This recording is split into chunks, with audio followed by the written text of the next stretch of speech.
Okay, great. Do you see us live on Facebook? Wow, that was awesome. That was someone from Australia. We just like landed and found you? Yeah, on big chat. That's crazy. Mm-hmm. Yeah, here it is. Hang it alerted. All right. Yeah. Okay. All right, awesome. And welcome to the Dr. Jaime Show. We are going to begin in 3 minutes, so just hold tight. I have Lisa and Elisa in the background, and we are going to talk to you about giving tips and how to overcome the trials and tribulations of women working in a male-dominated industry. And for those of you that are streaming through VidChat right now, which those of you on Facebook, I encourage you, go through VidChat right now if you can. You can actually call in and chat with us live. We just had a gentleman call in from Australia, all the way from Australia, to share some tips. A gentleman share some tips on how women, ways that we can, tips that we can use to overcome some of the barriers in working in a male-dominated industry. I'm just like, my mind's somewhere else right now because I'm blown away that he called in from Australia, and it was so great talking with him. So we're gonna go ahead and begin in 3 minutes. So Facebook Live, welcome. For those of you on Facebook Live right now, I encourage you, go to the VidChat platform if you can, and then you can call in live to speak with Lisa and Elisa. So we are officially probably on the 2-minute countdown, 9:30 a.m. Eastern Standard Time right here. We're gonna go ahead and chat with Lisa and Elisa. I'm excited. All right. No, 2 minutes. That's how I log into work. I know, I was like, oh man, our feet are showing. I was wearing like heels or something. I wasn't thinking. No, it's fine. You're cute. All right, very good. Okay, all right. All right, we are almost there. Let's see. 2 minutes, less than 2 minutes, 1.5 minutes. All right, let's see. All right, you see us, okay. All right, for those of you that are just joining, welcome to the Dr. Jaime Show. In less than 1 minute, Lisa and Elisa are going to come out and we are going to start chatting about women working in a male-dominated industry. I have such a great lineup of guests. I get so giddy and so excited. I can't wait to share their information with you, to motivate you and inspire you. And I'm going to go get them right now and bring them out because we are about to start. All right. Okay, great. All right, ladies, bring your coffees. Okay, let's see, are we at time? We are almost there. I know the temptation is killing you. Okay, so it's going to be hard to read the, okay, we're not going to be able to read Facebook Live probably unless, I don't know if one of you have your phone or something. No, that's fine. That's fine. Okay, so it is 9:30 and welcome to the Dr. Jaime Show. I am so glad that you are joining with us today. I am so excited. I have Lisa and Elisa. That's going to be a hard one for me to say today. So I did drink some wine before the show this morning, so now I get that right. Oh, wait, no, Lisa. So I'm so excited that you're going to talk about some of the trials and tribulations that women face in a male-dominated industry, some tips to overcome those trials and tribulations. And guys, please feel free to call in and share your tips. Some of the things that have made you successful in your industry, because those are tips that women can take on as well. So this is great for both men and women. For those of you on Facebook Live, thank you so much for joining today. I appreciate it. You are a little bit far away from us, so we cannot read the chat. So if you have these awesome tips, we cannot see them right now. We will see them after the show, and we will address them after the show as well in the chat. But if you could speak up and share any tips with us, feel free to jump over on the VidChat platform. Go to vidchat.com, and then right there you can actually chat live with us if you want. You can go pop up on the screen and we can have a conversation back and forth, or you can just check out the platform altogether and see how it works. That's vidchat.com. So again, thank you for joining. This is your 1 hour per week where you get a life coach at your hands. Right here in this very seat, I am here for you to motivate and inspire. You motivate and inspire me too. And I want you to know that when you call in or when you chat on the Facebook chat line over there, that you don't know what your words do to somebody else. Oftentimes, you can inspire and motivate and bring positivity or a thought that sparks something amazing in somebody else. So please speak up today during the show. Feel free to call in at any time while Lisa and Lisa are talking and ask them questions, or just share tips with us. That's what we're here for. So you know the drill. We're going to go through admin, and then I'm going to introduce, well, these ladies are going to introduce their beautiful selves, and they're going to tell you about who they are, their family life, their business, and then we're going to jump into the quotes that we have today, and then we're going to streamline and go through with the questions, which I left over there, so I'll be taking them from her. Okay, very good. So admin-wise, okay, so we have Lisa and Elisa here today. In 2 weeks, we are having April O'Leary and Jessica Higdon here, who wrote The Networking Revolution. Go get a copy of their book.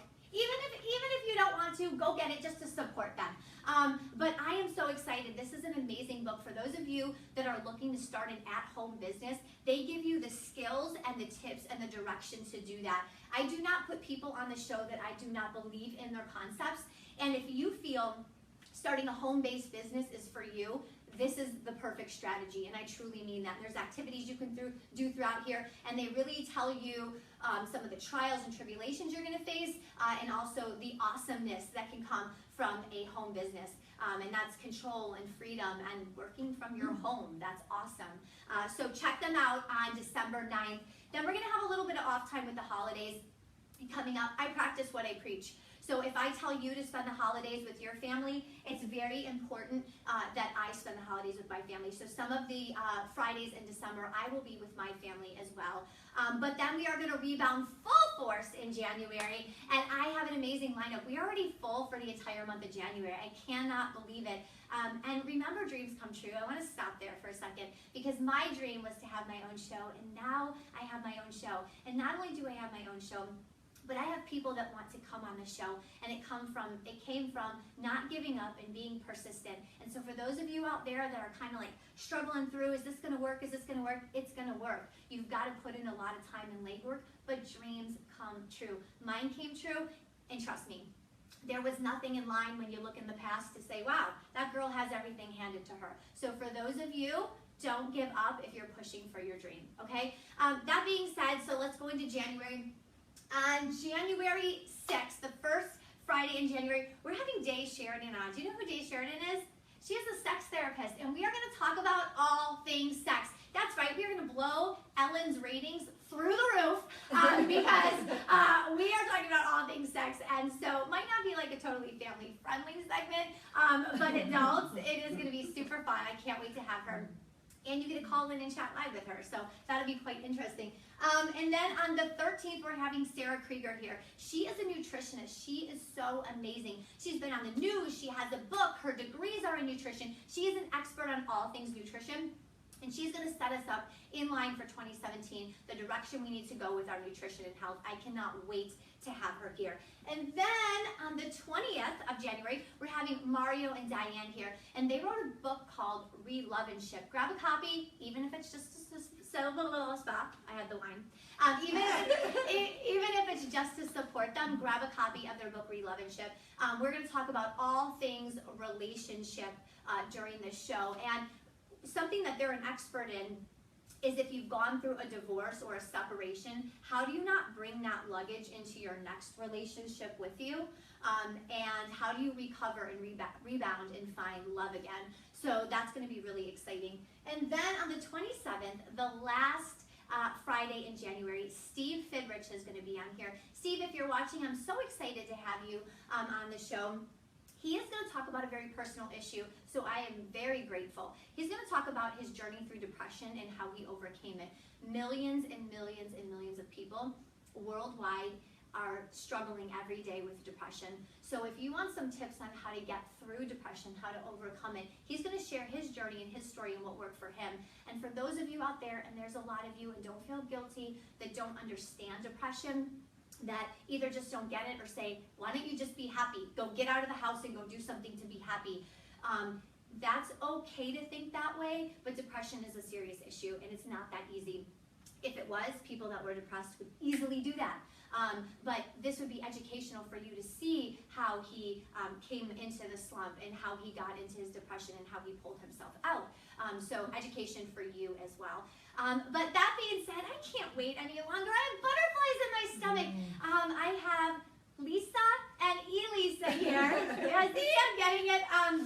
And we are going to talk about working in a male-dominated industry today. Welcome, ladies. Thank you. Yay! Thanks for having I'm so us. excited that you're here. I feel like I need my wine, but I'll just pretend this is wine. It's vodka. Okay, welcome. Thank you. So before we jump into the quotes today, can you tell me a little bit about yourselves? Tell me about you, your family, your business, and then we'll do the quotes, and then you can kind of go deeper into your business. Who wants to start? I will. Okay. I'm Lisa Gilmore Sarnowski, and I'm owner and principal designer of Lisa Gilmore Design. We're a full-service interior design company specializing in luxury residential, boutique hospitality, hotels, and restaurants and things of that nature. Live in St. Petersburg with my husband of 4 years, been together almost 10, and our fur cat, our Maine Coon cat. You know me, you know I'm obsessed with her. And I grew up in a very artsy life, and born and raised in Central Florida, lived in Chicago for a while, came back, launched my company, and it's been a good ride. Nice. Yeah. Chicago. I'm from Chicago. I know some of you out there watching are in Chicago right now, and go Cubs, right? Yeah. Huge. Huge. My husband's still drinking that Kool-Aid pretty much. Every day, it's like some kind For of the next 107 years, he'll be I doing mean, that. it was well deserved. It was well Yes. deserved. If he could, he would wear his Cub stuff to work every day. Oh, I love it. I love it. Okay, so Elisa. So, my name is Elisa LaBram Birch, and I am married to a wonderful husband, Woo. Joshua Birch, and I have 2 children. Addison is 4, and Ethan is 2, and they are full of energy and super, super cute. And I'm co-owner of LaBram Homes with my father, Dale LaBram, and we build luxury custom homes for Nice. people, and I love what I do. Yay! Okay, very good, very good. So everyone that watches the Dr. Jaime show all the time knows that I love quotes, and it's hard for me sometimes to narrow it down from like 75 to 2. So, but I do. I love quotes too. I know, what is with that? I try to read them in a British voice though. I don't know why. And it's such a bad British voice. I love that. I love that. So when we had the guys on here for the Men and Work-Life Balance segment, we went around and talked about something unique, like weird kind of, that you didn't know about them, and they shared their stuff. And that's great. That would be a perfect, like, whenever she reads quotes, she has to read them in a British accent. I love that. But it's not a good one. in a bad British accent. So that's awesome. And then so for me, my quirk, and now you're gonna have to tell us like something weird about you that we don't know. So mine is, for everybody out there, this is crazy. Since I was little, I have to wear tall socks to bed, like soccer socks. Why?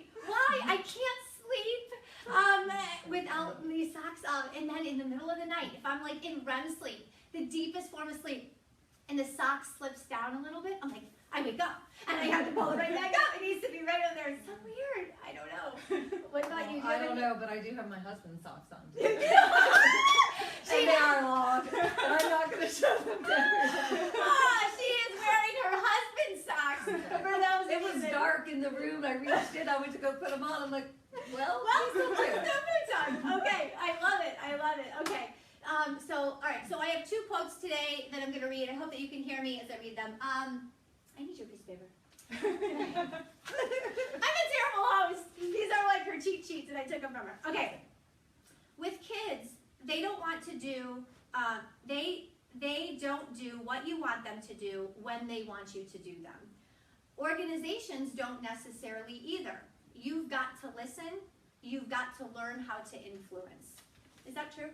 Mm-hmm. Do you think that organizations don't listen, or just don't do what you want to do at the moment you want to do them? So you've got to listen to what they need, and then you've got to learn how to influence? I think they model your behavior. Okay, what does and that your mean? passion. One of our good friends was telling us the other night, like one of your biggest clients is your employees, Yes. right? They're always watching you. They're always looking at you to see how you're doing, what your attitude is like. And I think that so it's just important to be a good leader and to practice what you preach. Okay, nice. So practice what you preach, Mm-hmm. and recognize that you're always being modeled, right? You're modeled in the home as a mom or a dad, right? But it's no different in organizations. If you're the leader and you are very lax in everything you do, which that can be a good thing to an extent, notice though that your employees might be a little bit lax. And if you already have a C-level employee that is performing at average or maybe a little bit below, and you're a leader of lax, they might bring their level down even 2 more notches. Okay, great. What about you? Do you think that quote is true? You've got to listen. You've got to learn how to influence. Yeah, I do. And what Elisa said is spot on. You know, that's funny that our friend said that the other day, and it applies exactly that way. And I don't have kids, but from what I hear from people with kids, life isn't as easy as you want it to be, and they're not going to be in the perfect schedule, or Amen. Amen. But and I think it's that way with everything you do, and it's learning, it's getting feedback, it's getting constructive criticism, and then kind of rolling with the punches and making it all work for everyone. Yeah. I think, and also like listening and watching each individual person that you're trying to influence and seeing, I don't know, how they best. Yes. I don't Absolutely. No, keep going. That's right. No. So one of the classes that I teach talks about learning patterns, and the point of the class is to get people to learn how they learn. So maybe they're a sequential learner, which is called sequence. So maybe they like to learn, okay, I like structure. I have to have organization, you know me, organization. I have my calendar, I have to see it, I have to do it in order from A to B. I'm very sequential learner. Well, there's precision people that never want to be wrong, so they're always doing research for more information, and that's how they learn. And then there's technical reasoning, where they're always hands-on. They want to build things, put things together. And then there's confluent people. They take more risks. They're very creative in their learning style. But as you go along the class and you learn about how you learn, it's just natural that your mind opens to then start saying, oh, that's how they learn. That's how they learn. And to her point, I think it's important as a leader in your organization to really understand that the way you teach or the way you communicate to people is often going to be different from person to person, and it's your job to be flexible and adapt to that and understand that. Is that? Yeah, and also like what inspires and motivates different, everyone, different things inspire different people and motivates different people. Like some people are motivated by money, some people are motivated by praise. Yes, praise is a huge one too. As a leader, I think that's in part of listening to what people say at the surface, but what are they really asking for underneath it as well. And so often we get caught in the rush day-to-day of life that we forget to listen to what people are saying. And you really got to take a moment, and correct me if I'm wrong, but you've got to take a moment to really sit down and listen to what your employees are asking you.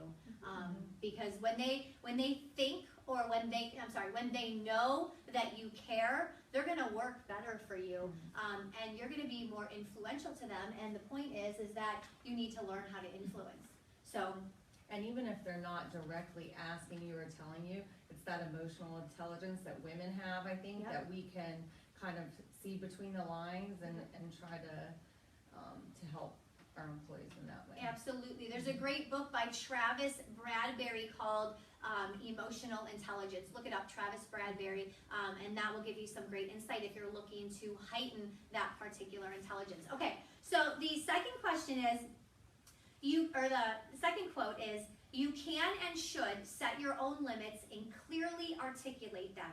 This takes courage, but it is also liberating and empowering, and often earns you new respect. So you can and should set your own limits.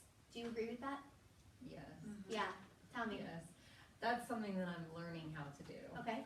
And practicing it, and I feel like every time I have done it, it has definitely earned me more respect, that's Nice. for sure. Okay, what about you? Yeah, and I think it's something that we constantly are reminding ourselves to do, because you want to please everyone and you want to say yes to everything. And, you know, you got to set your limits and know your boundaries, and in that sense also setting your goals too. Yes. Goals and limits, I think, go, you know, hand in hand. So, you know, you do get more respect whenever you might say, no, this isn't the right time, you know. Or, that can be scary, right? Like saying no to like, not just a client, but especially for people out there that might be starting a business and you're newer at the business, you're not just saying no to a client, you're saying no to money. yeah. Right? Yeah.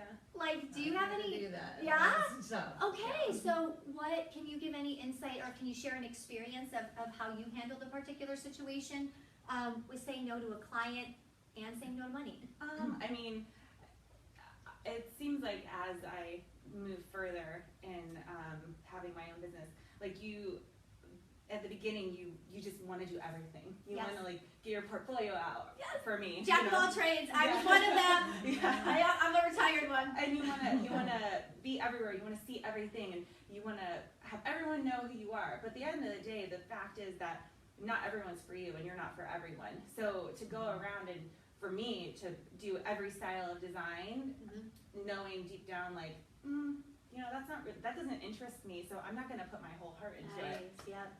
That's a dissatisfaction to the client, you know. And then there's sometimes when you just know like personalities don't mix, or maybe their ethics as like a company, you know, it's something you don't believe in. And at the end of the day, you have to ask yourself, okay, in 5 years, would I be embarrassed if someone saw that I did this project and they were like, wow, I was really surprised she would, you know, partner up with something like that. Okay. So you have to think about, you know, like your end goal every day. And I truly believe that, like, you know, one door closes, another door opens, and as long as you keep, you know, putting out those good vibes and believing in what you do, like it'll all work out. And I believe in though, when one door closes, another opens. For those of you that are close to me, you know that I always say, I have never said no more in my life than I do right now. And I have never had more opportunity in my life than I do right now, because I'm on my path. But I also like what Lisa talked about, like you kind of touched on like credibility. Like, do I want to take on this project? Is this a good representation of me? So yeah, maybe you're getting paid $10,000 for the job, $20,000 for the job, maybe even $100,000 for a job. But if it can ruin your reputation and credibility, that's ruining it for a lot of future jobs as well. And also too, I want to say, sometimes when you close a door, another door doesn't open immediately. It might be a lot of small little windows. Yes, yes. You know? Or you're like kicking the windows and the doors and nothing's opening. Just open this window a little bit more. I need some more air in here. But then eventually, you know, maybe it's a set of French doors that open. Yep. Or an entire wall of doors. Exactly. Some big nano Yeah. walls. I want those, Wes, if you're watching. I want those. Okay, what about you? Do you believe that you can and should set your own limits, and that when you do, it's liberating and empowering? Yes, I think so. Just to kind of touch on what you said, I mean, I think you have to find a good fit, you know, especially with you and your clients. And I have had to say no to clients and say no to money before. And coming from the construction industry, who, you know, we went through a great recession, and coming out of that, you know, you don't want to turn down anything. You're afraid to turn down anything. But at the same time, you are doing an injustice to not only yourself, especially yourself, but to your client too, if you're not a good fit. And I had to do that, and it was hard, and I've never been so glad that I did something in my life. And several doors have opened since then. But it was tough, and it took a lot of courage and, to say no to that. But you do need to be a good fit. You do really need to be a good fit. Yeah, and you know, and I've talked before with clients, and even myself in particular, I'm thinking of clients that I took on when I was just, oh, I need the money, or oh, I need to build my practice. I mean, and this is day 1 years ago, and they were the biggest headache, because it's just more responsibility, because you know you've taken on the wrong type of client, and 2, it's not an area that you're passionate about. So then you kind of feel even more drained, because you're not even excited about it. So it sounds like you get to the point, not even you get to the point, from the beginning, those of you even starting out, pick and choose who you want to work with. That way you stick on the path of the goals that you set. Is that right? You would agree? Okay. All right, so, and the sheet that I stole from you. All right, so we're going to go ahead and we are going questions right now, the interview questions. If you have any questions or you have any tips for women working in a male-dominated industry, please call in and speak up, and we will just stop what we're doing and we'll tune in and listen to you. For those of you on Facebook Live, if you go to bigchat.com, you can call in live and talk with the ladies right now if you want. So, okay, so let's go into the first question. What do you think are some of the main differences for women who are working in general versus women working in a male-dominated industry? Are there any differences? There have to be, because we wouldn't be here. The show would end. I do think it's hard to think of industries that aren't male-dominated, right? Okay. I mean, Okay. aren't most Yep. industries male-dominated? Yep. I mean, with the exception of a couple that I Like can teaching. think of in my Yeah. mind. I mean, I think that most women are in situations where they're in male-dominated industries, Okay. you know? Yeah? Mhm. I can see agree that, with that. Yeah. I was thinking about it, and I was like, well, what are male and what are female? And it's interesting because I'm actually kind of on both sides of the fence, Okay. because interior design is largely female dominated. Okay. However, we collaborate with the construction world, which is largely male dominated. Okay. So myself, sometimes I feel like I'm like over this Yeah. fence, you Yes. know, which is an interesting role to have to play. You know, Yeah. you're kind of wearing two different hats. But yeah, I agree. I think that a lot of industries out there are male dominated. I think we're seeing a little bit of change. You know, there's more male teachers, I believe, Yep. these days, Mhm. and you know, vice versa, and different things. So you know, I think it's just changing a lot right now, especially. Okay, so maybe we're in a period of transition. I think so. Mhm. Yeah. Okay. I mean, there's so many like male hairdressers and Yeah. hairstylists. I don't know what the proper term is. Whatever. We're not stereotyping, Yeah. there's no bias here, we just don't know the term. You're Yeah. gonna call in and give us the term later. And the same with interior designers. There's Mhm. some really amazing male interior designers out there and women builders, you know. Yep. So Okay. All right, so going to question 2, when you first started, did you lack confidence in this field? I feel like I didn't lack confidence in the field. I lacked confidence because I was young, Okay. not because I was female, Okay, right? yeah. I mean, because More inexperienced. yeah, I Okay. mean, the more knowledge you gain Yep. in life, the more confident you become. Yep. So the more knowledge you gain in your field, and so when you're young and you're starting out, you Yep. have so much to learn Absolutely. that I think that's where, you know, that Anxiety. lack of confidence Yeah. would come from. But once you learn it, that confidence builds. you know. What about, Lisa, for you? So you're doing the interior design, and you go into it, and it is more female, dominated, I guess. But when you first few times you had to work with the men on the construction side, memories. You'll never hear me sing again. So, did you get a pit in your stomach? Like I don't know. I might get a pit in my stomach. yeah. So I started in this industry. I was like 19, 20, so I was pretty young, like Elisa, and I really remember specifically the first time I went on a job site. And it's funny because, you know, when you get out of school, you're so excited and you're ready to just go. And You're gonna have the #1 business. You're gonna take over the world. Exactly. Oh, yeah. And because I was working, you know, for smaller independent design firms, and they were all female, and then we would go on these job sites. I guess I was a little kind of like taken by surprise because I wasn't expecting like a little bit of the roughness. I mean, I knew it was a job site, Right. you know what I mean? But Right. I wasn't expecting the exact environment because I Maybe never been from on the a people. Yeah. That's what you mean. yeah, and so I remember, you know, feeling confident in my choice to be an interior designer and Right. excited to be in the construction field because I've always had great, you know, admiration for those kind of things. But I do remember, like Elisa said, like I think my youngness, being so young, was a little bit of a crutch for me. But then a problem that interior designers, in my opinion, have is a lot of times, like the construction industry, they think, oh, she's just gonna make a hell, you know, like I can vouch for that. There's a lot of contractors. gonna Oh come- no, not an yeah. interior designer on the project. yeah, they're gonna come complain Yeah. about crown molding and Yeah. in reality, like we're there to make it easier. Yeah. We're an advocate for the client. So it was like all these different things happening, and just feeling like, oh wow, this is a lot different than what they tell you in school. Yeah. You know. Yeah. Oh, it always is, right? Yeah. On Oh, the job. absolutely. Okay, so now the truth is like for me, I have had some of the best men mentors. They have given me so much awesome advice and learning with men or working with men. I have learned so much.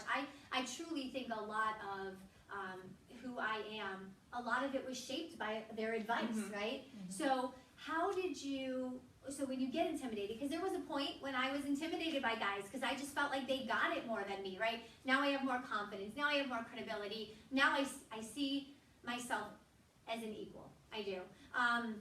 But there were times when I was intimidated and I got that feeling like, or they thought I was going to make everything worse. Or we'll talk about this later. Sometimes you think we're emotional. We are not emotional.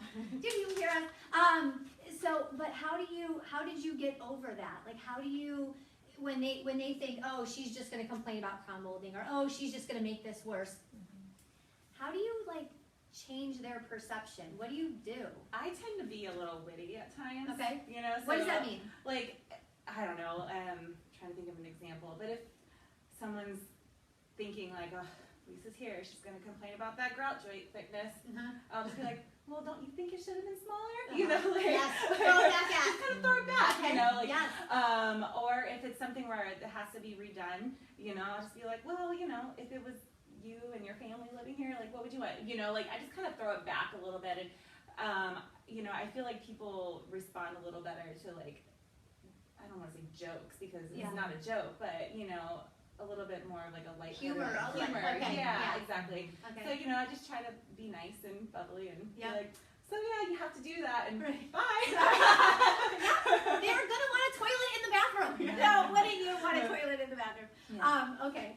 What about you? Like humbling yourself. So I think one of the things I've always tried to do is I never pretend like I know everything. Yes, Like, that's key. okay, especially as a young person going into construction, it's like you go on the job site and this person right out of college, you can't pretend like you know everything that the plumber's been doing for 40 years, right? Yeah. So you have to humble yourself and you have to say, you know, tell me what you would do in this scenario. I see this, you know, I see this, does it look right to me, does that look right to you? Okay, well, what would you do? Okay. And then once they know that, like, you value their opinion, Nice.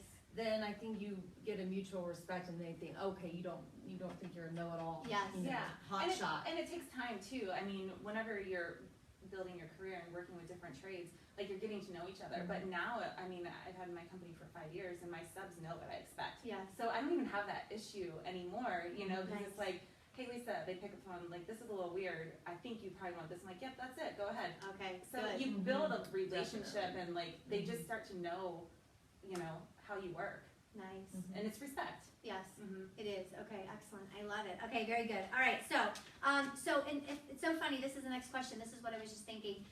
So that in that period where you're building the relationships to get them to understand what you like and humbling yourself and all this, do you feel like you're always proving yourself? Like, is it always like every day you're proving yourself, or no? I don't think so. I mean, maybe when I was younger, again, I felt that way, but I think it was probably for my own insecurities at the same time. I'm always proving myself in a way of just trying to be better, you know, proving myself to be more professional, proving myself to impress clients, proving myself to get things better, more efficiently, you know, through the construction process and things like that. So I don't know if I'm like proving myself to men, and I think it's changed a lot too. Like in the 10 years that I've been doing this, I've seen a huge change in how women and men interact on the job How site. so?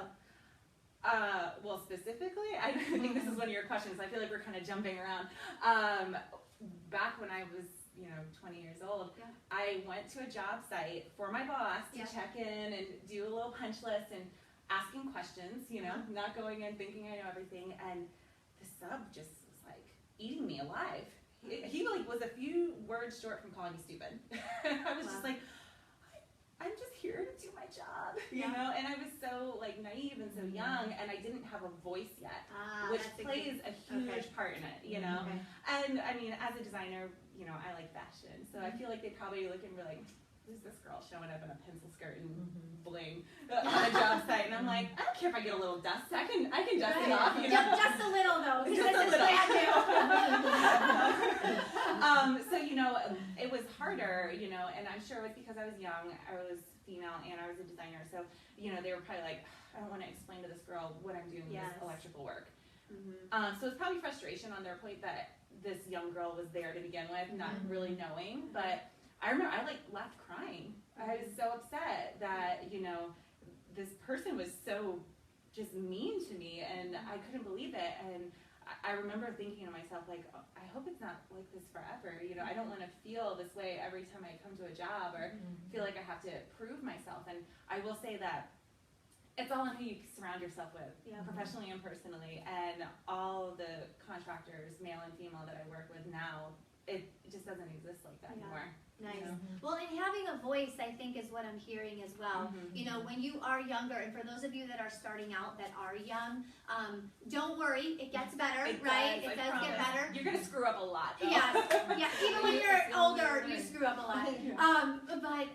But having a voice, and I try to educate people all the time. You know, people can smell out if you are not confident. People can smell out if they can walk all over you. And the truth is, if you're going to stand down and you're not going to speak up, don't expect to get anything. Because the world doesn't owe you anything. And if you're just going to sit back and not say a word, people are going to be like, okay, pick me then. Okay, I'll do it then. Okay, she doesn't care anyway. She's not even speaking up.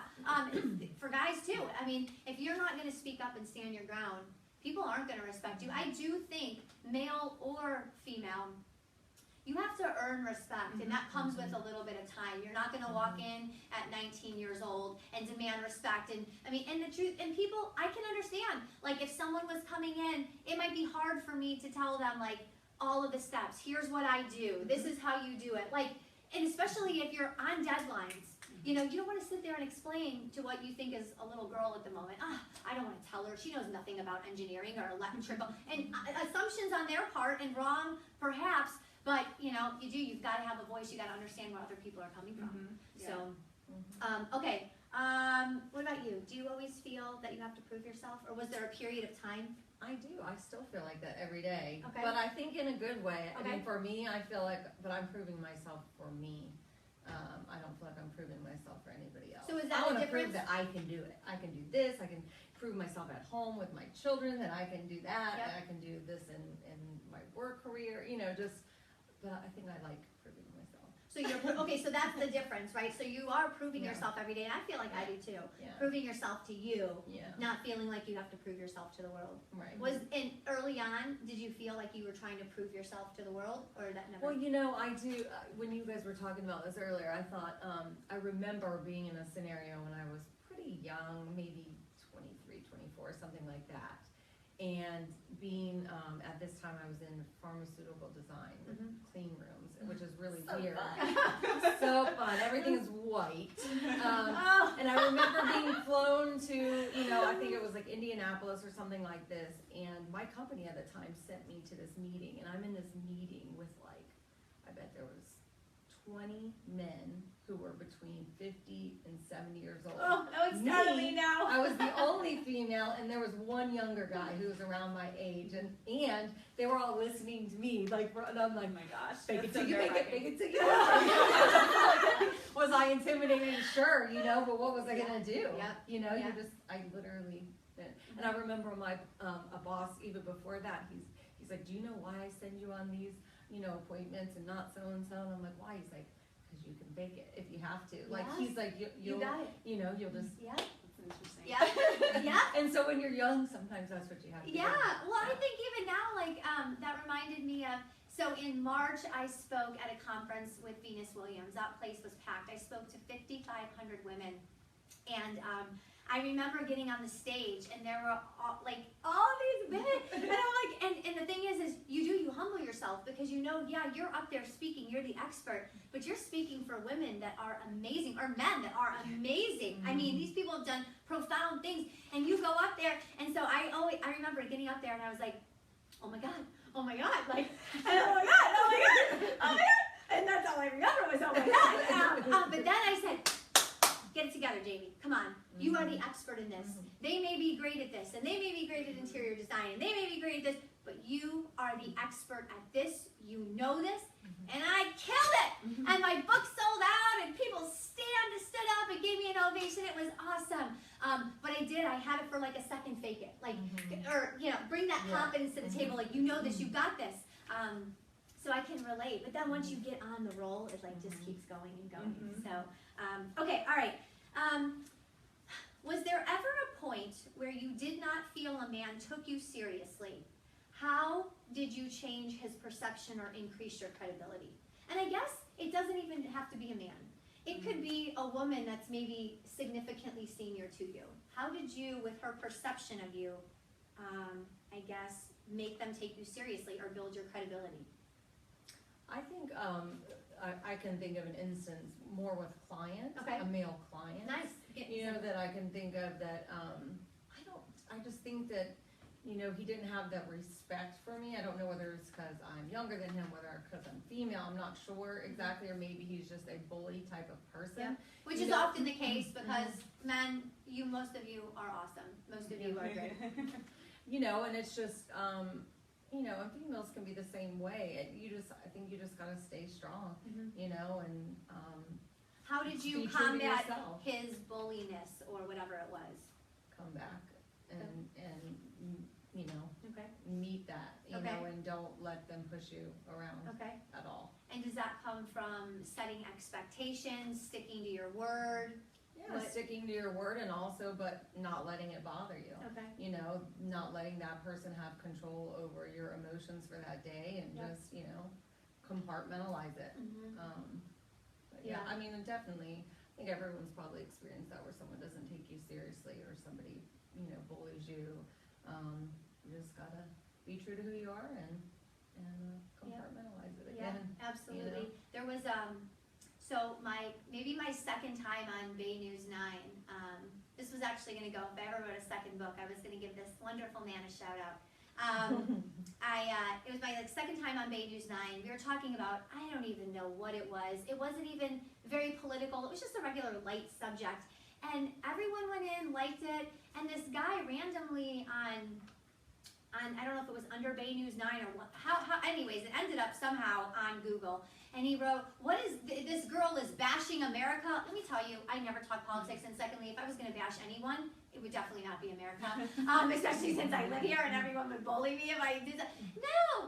And I was so blown away by that, because I've never been, no one's ever said that kind of thing to me. Like, so obviously I went to his Facebook page, like, who is this guy? I felt for a moment like I needed to explain to him, like I owed him an apology, like I'm sorry if I offended you, but that's not what I meant. Honestly, the whole Bay News 9 segment, I don't even think I used the word America. Like, it wasn't even about, I don't even know where this could come from. So I look on his Facebook page, and it's all like hating America, hating the president, hating, I mean, the whole, and I'm like, you know what? I owe this guy nothing. Who am I thinking that I owe this man an apology for something that I didn't even do? Research shows that women tend to apologize significantly more than men. We're always, and not just in an instance like that, but we'll be like, we'll do something and maybe I'll kick your foot, and instead of being like, oh, I'd be like, oh, sorry. But we're always following it up with a sorry. Be cognizant of that. Men and women out there that are listening, be cognizant of how many times you just say sorry each day. But anyway, so I felt like, I was crying. I was like writing up this explanation in my head that I was gonna send to him. And I'm like, you're just a bully. That's what you do. And typically, for those of you out there, that's what I want you to realize, is that if someone is making you feel small, if someone is taking blow after blow to your confidence or making you feel like they're just a freaking bully. They're the toxic people that we talked about on the first or second show. Set boundaries with them, set expectations, stick to your word. They don't just do that to you. Don't internalize that and take that with you at night, and then into the weekend with your children, and then on the date with your husband. Don't internalize that crap, because they are just a bully, and that's what they do. So, Elisa, what about you? Was there ever a point where you felt you weren't being taken seriously by a man or by a woman in a senior role, and you kind of corrected that? I think there has been in the past. I have a very weird trait of kind of having this bubble around me. Okay, yep. Same trait. So sometimes I'm like, they're lost. You know, like it doesn't bother me. Like Yeah. I have a really weird sense of being able to, if someone like said something, I could be like, all right, well, I'm gonna go to lunch now. Yeah, Like, just kind of blow it out. I really don't try to like weigh in on those things because I just think it's exhausted energy that isn't worth it for anyone. You know, in the past I have had clients that I now realize maybe they were manipulating or bullying a little bit, you know. Same with people in the industry they're just working with. And I don't know if I really picked up on it when it was happening, but then looking back, I was like, wow, like I can't believe I actually let that happen, you know?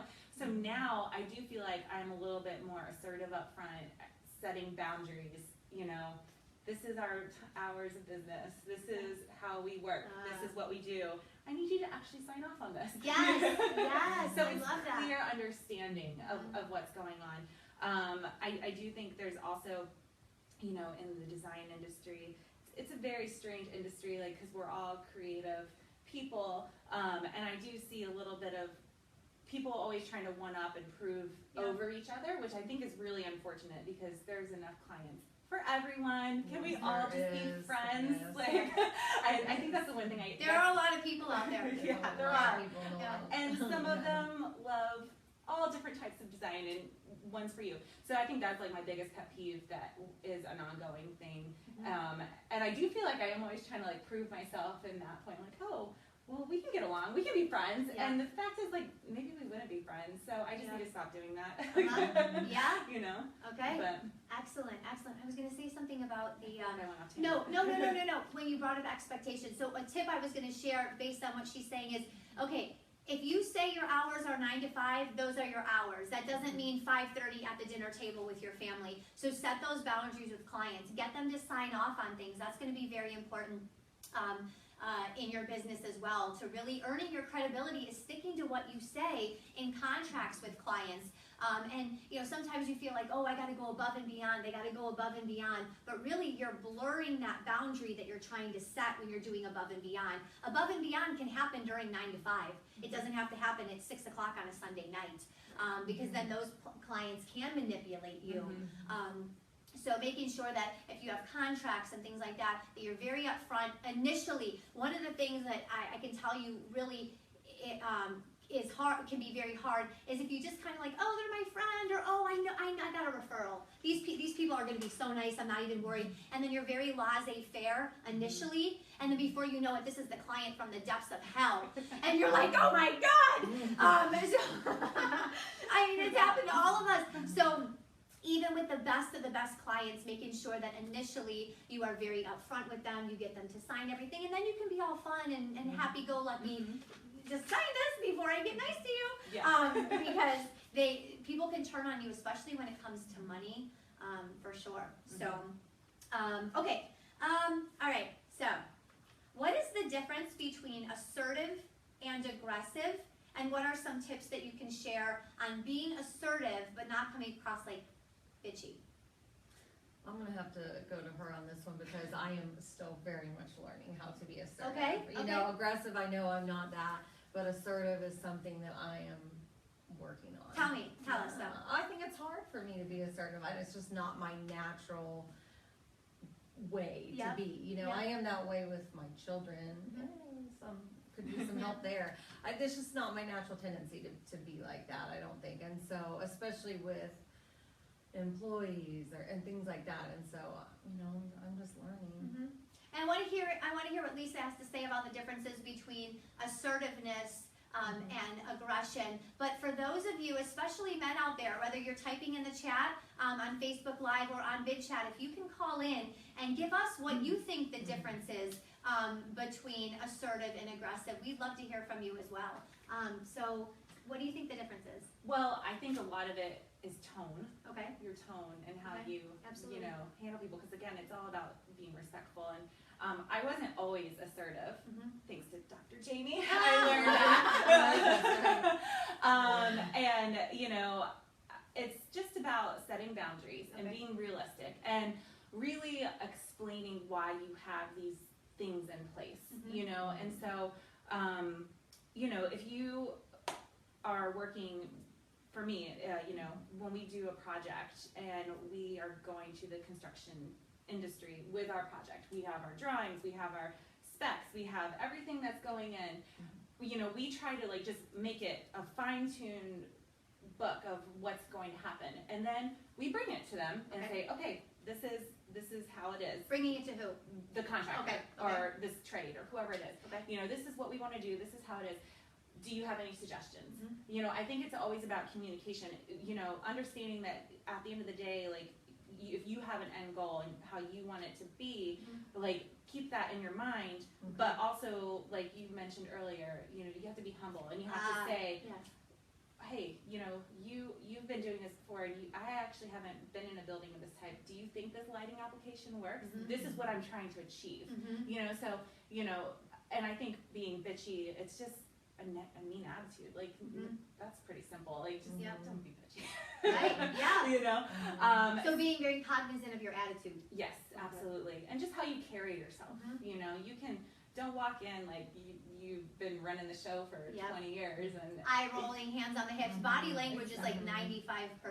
I could not agree more. You know, have eye contact, you know, ask questions, explain in depth what you're trying to achieve, and you'd be surprised, like sometimes it's just they don't know how to communicate, so you have to, you know, pull it both ways, and it usually ends up working out. Okay. I was thinking just a thought, like if you have assertiveness and you're upfront and you're assertive upfront, say in a project, then to me you wouldn't have the aggression, right? The aggression to me means like anger, and you know, something's happened maybe because you weren't assertive, so now you're aggressive. Yeah, you know? yeah. Aggressive is like, to me, super like pushy too.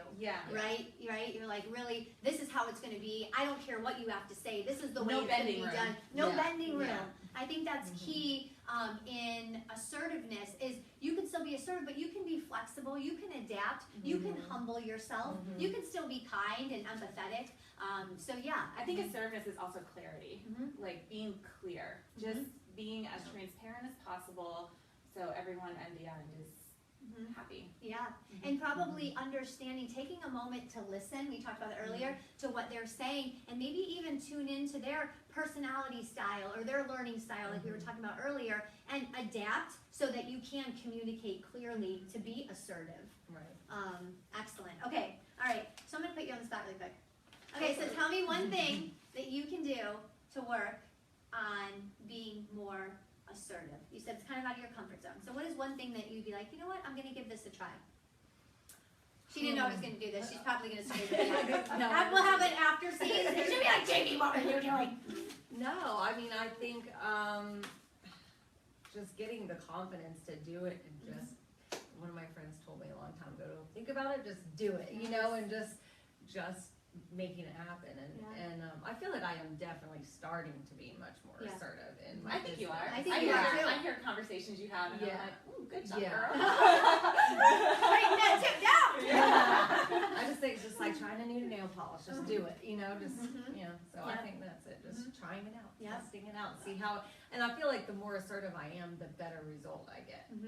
Absolutely. And like you said, people respect you. Right, because you're probably more humble. You're probably more clear in your communication. You're probably upfront with your expectations, and so it probably all ties back. Kind of like practice makes perfect. Yes. Just take baby steps towards And just getting assertiveness, and then criticism. eventually, Constructive criticism. I think that's, we share an office, so I think that's the coolest thing about sharing an office space with each other, is because we've learned so much from each other, and because we are so interconnected with the industry, you know, I feel like, hey, I'm having a problem with this, and you know, that's kind of, I'm really good at getting off subject. No, I'm sorry. No, and I was gonna say, we only have time. Okay, good. We have 10 minutes left, so I actually wanna. That was so great because that was like the perfect transition. I'm gonna like kudos her after the. Okay, so we're gonna skip down like a bunch of questions, and I don't know where it is, but so that kind of brings up the mentor situation. One of the most awesome things that I pulled from the Men and Work-Life Balance segment was the guys said you have to have mentors with an S. And so, you know, you always hear have a mentor, have a mentor. Okay, good. But they were like every vertical of life. So your family life, your spiritual life, your professional life, your school life, whatever it is, have a mentor in that area. So when you're struggling in that area, they can give you specific advice. I love that. Yeah. I thought that was awesome. So I want to ask you, and because you kind of just talked about playing off each other, do you think it is imperative? I'm talking about like you need this. A woman should have a mentor. Do you think, especially in this industry? Absolutely. Yes. Okay. I do, and I have a mentor, but it's funny because what the gentleman said, like, I think a lot of people put pressure on like the actual word mentor, and like, oh, I need my mentor. Who's my mentor? Right. Mentor, where are you? Oh, there you are. Over here. And they might not even want to be a mentor. Right. You know? Yes. So like sometimes I think it's not like you're specifically saying you're my mentor and I'm going to come to you at Thursday at 5 o'clock every week and I have a list of questions for you.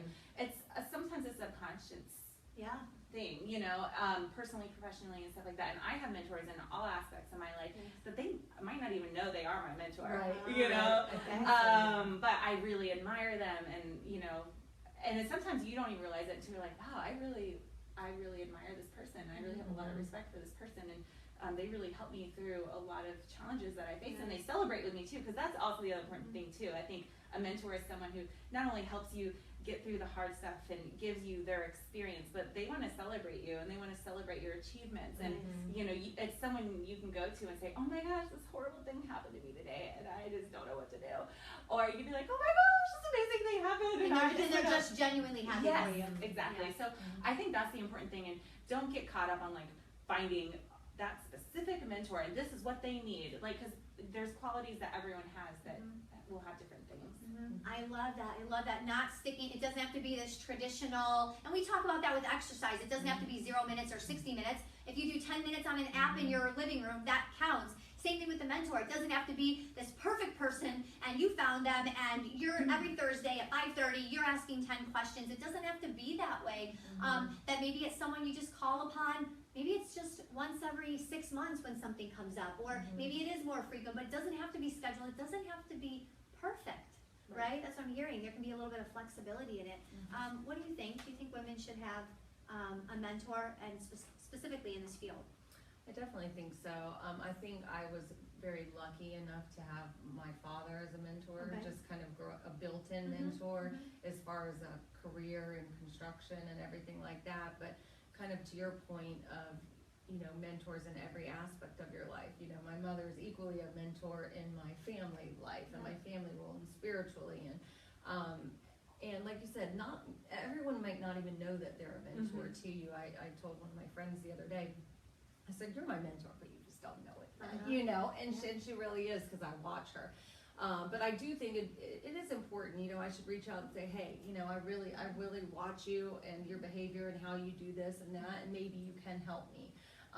This is the first, I think, year that I've reached out to you and to get, you know, coaching and tips and how my life has improved just drastically, you know, as far as everything and being more balanced. And but I think it's really important, like what you said. Yes, it is important to have a career mentor, but it's also important to have mentors in every aspect of your life who's going to help you navigate the best through life and a well-balanced life. I love it. You know? Absolutely.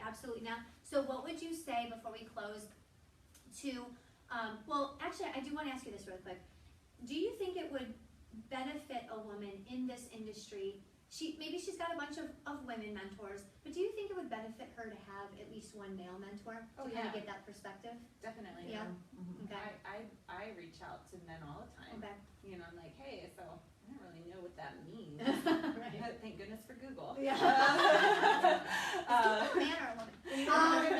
Women need to work together. Like, we went to a Women in Residential Construction conference a little while ago. And one of the main focuses are women have their strengths, men have their strengths. We all need to work together. I love it. I love it. So bringing everyone together. Yes. And for those women out there, or even men out there, that maybe don't have a mentor right now, what advice would you give them to find a mentor? Who inspires you? Who's that person that inspires you that you say, I want to be like them? Call them. Absolutely. Email them. See if they will be your mentor. Or even follow them. Even follow them. If if it's something like, one of the tips that was given at another guest was you can go to like LinkedIn and you can find people and you can follow their work and read how they overcame issues. Blogs tell so much about people. So if you can't call someone or you feel you can't reach out to someone, you can get a mentor just by following someone and learning about them.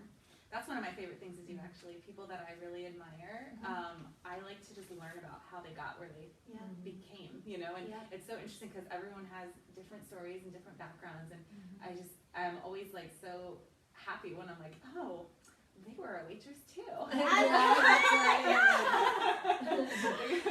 we all started somewhere, right? And that's important to look back at the journey that you've come on and kind of look back and say, wow, even though today, and I have this, I'm that person that if and Wes, if you're listening, you know this, where if like 4 days go by and I haven't advanced in something like nothing's with the media or nothing's coming on with, I don't know what it could be. If I just don't feel like I get like, he's like, why are you good? I'm like, because I'm gonna be nothing. He's like, Jamie, what? I'm like, are you an idiot? I'm like, it's been 17 minutes and nothing profound has happened in my life. He's like, Jamie. Thank goodness for our husbands. Right, I know. You husbands are awesome. You ground us. You really do. It would be me. We'd all be crying in a black hole somewhere.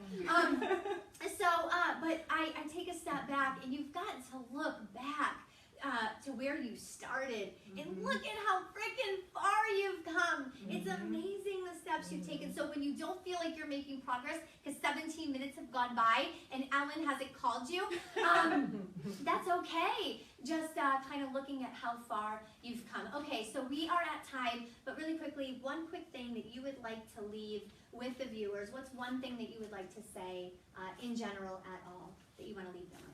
I would just say life is short. If you're not doing what you love, you should do it.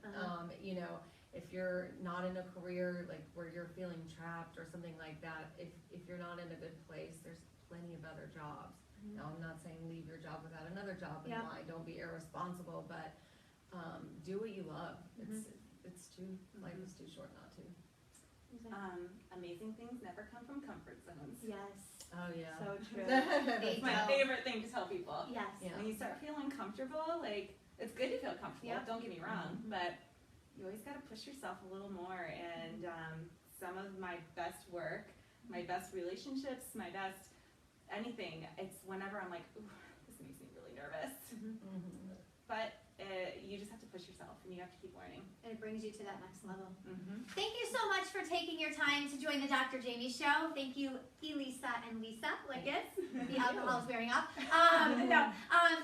So happy to have them. And for the lineup of people, we are talking about, we are bringing April and Jessica on in another 2 weeks. They wrote The Networking Revolution. We're going to talk about starting an at-home business. We have Day Sheridan, all things sex, coming up. I know we are going to skyrocket the viewership on that. We have a nutritionist coming on. We have an expert in relationships, and we even have someone coming on talking about their journey through depression and how they overcame it. For all tips, you can go to drjaimek.com. Go to my YouTube channel, subscribe to it. Helps me spread the word on work-life balance and fulfillment to everybody. This seat next Friday. I will see you live on the Dr. Jaime Show. Bye, guys. Thank you. Yep. Happy weekend.